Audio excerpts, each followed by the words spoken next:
बिस्मिल्लाहिर्रहमानिर्रहीम। अस्सलाम वालेकुम स्टूडेंट्स, उम्मीद है आप सब लोग ठीक होंगे।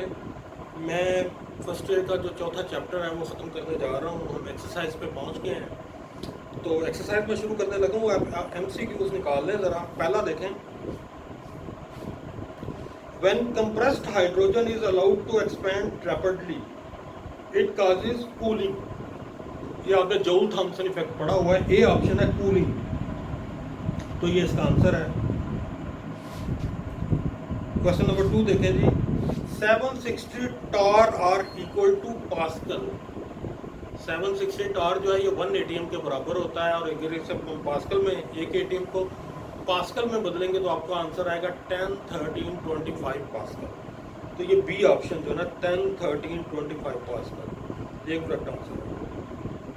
क्वेश्चन नंबर 3 देखें जी, the number of molecules of 4 gram H2R dash number of molecules of 56 gram of nitrogen. Nitrogen के 2 मोल हो तो 56 ग्राम बनता है, हाइड्रोजन के भी 2 मोल हो तो 4 ग्राम बनता है। इसका मतलब इनके नंबर ऑफ मॉलिक्यूल्स सेम होने चाहिए, इक्वल टू होना चाहिए। ये खाली जगह में आप लगाएंगे इक्वल टू। क्वेश्चन नंबर 4 देखें जी, according to kinetic theory of gases the molecular collisions are elastic, such collisions cause no energy change. A option, no energy change. Next question देखें जी, what volume of gas would 1 mole of hydrogen occupy at STP।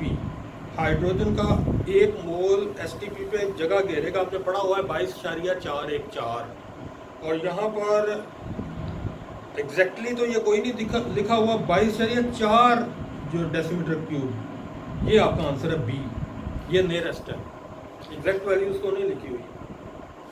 According to Graham law of diffusion the rate of diffusion of H2 and O2 are in the ratio of.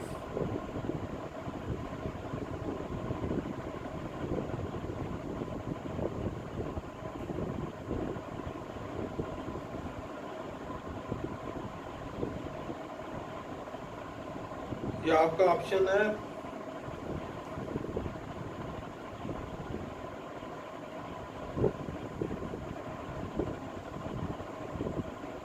C option है 4:1, ये आपका answer है। Next question देखें जी, deep sea divers tank contain. ये 3 option में उसने nitrogen ली हुई है।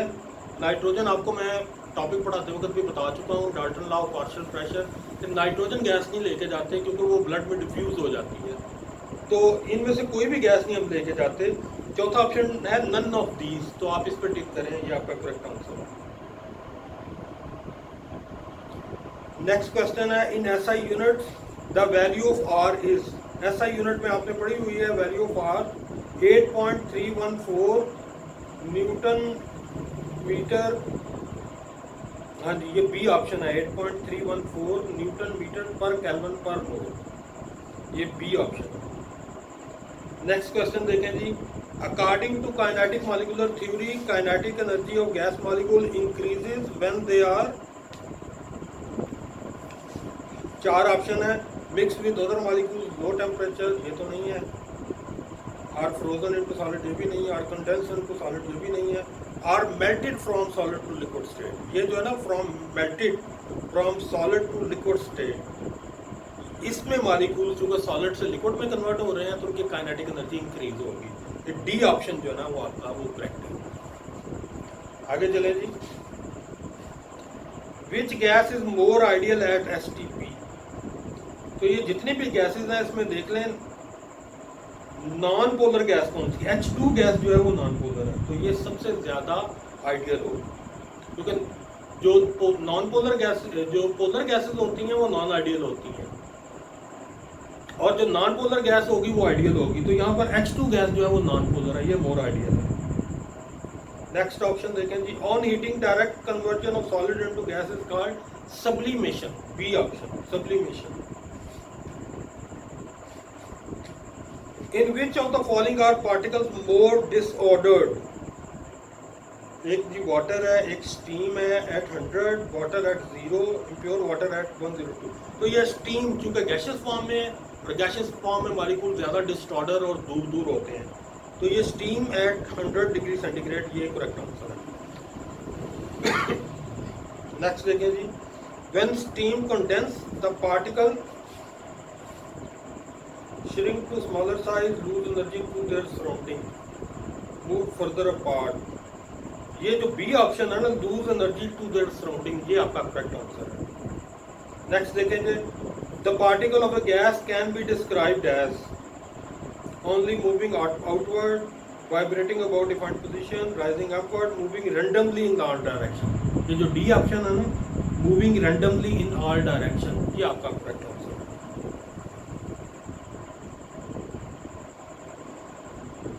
नीचे उसने एक टेबल दिया हुआ है, पूछा हुआ है which of these changes would speed up the rate of diffusion. एक तरफ मैसेज हैं तो मैसेज को आप कम करें, टेम्परेचर को राइज करें। तो आपका ऑप्शन जो है ना वो बी ऑप्शन, इसमें मैस डिक्रीज है और टेम्परेचर इंक्रीज है, तो इससे रेट ऑफ डिफ्यूजन जो है वो सबसे ज़्यादा होगा। आगे देखें जी, which of the following gas has the lowest density under room temperature. ये नीचे 5 ऑप्शन दिए हुए हैं, सभी के मोलर मैसेज निकाल लें। सबसे कम मोलर मैस अमोनिया की है, NH3, ये 17 है, तो ये आपका ऑप्शन है क्योंकि इसकी डेंसिटी सबसे कम होगी। Which statement provide the best evidence that matter may exist as tiny particle moving at random motion? अच्छा, नीचे स्टेटमेंट पढ़ें। Many element conduct electricity, air can be readily compressed, a small mass of water produces large volume of steam, if a bottle of ether is opened the smell is quickly detected in all parts of the room। तो ये हमारा असल option है, D option है। If the bottle of ether is opened, the smell is quickly detected in all parts of the room। तो ये correct option है। Next देखें जी, which of the following is an example of diffusion। देखें जी, bubble rising in a beaker of boiling water, steam condensing on a cold window, water spreading out on the surface of table, hot air rising above a burning candle, a spreading of smell of flower in garden। ये जो smell of garden है ना, last option E, the spreading of smell of flower in garden, ये correct option है।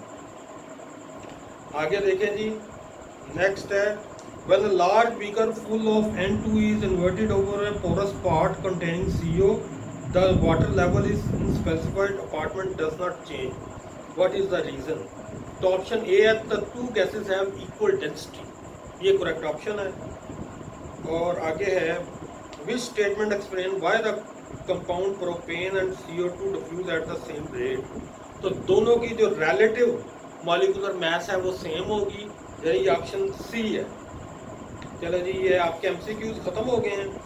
Numericals जो आपके वो ज़्यादातर जो है, जितने भी फार्मूले यूज़ होने हैं वो सारे मैंने आपको करवा दिए हैं। डेंसिटी के फार्मूले हैं, मोलर मैसेज के हैं, चार्ल्स लॉ है, बॉयल्स लॉ है, जनरल गैस इक्वेशन है, वाटर वाल इक्वेशन है, ये सारे आपको करवा दिए गए हैं। तो ये चैप्टर आपका ख़त्म हो गया है। एक्सरसाइज में उसके आप न्यूमेरिकल परफॉर्म कीजिएगा, अगर कोई मसला हो तो फिर आप मुझे इसके बारे में बताएं।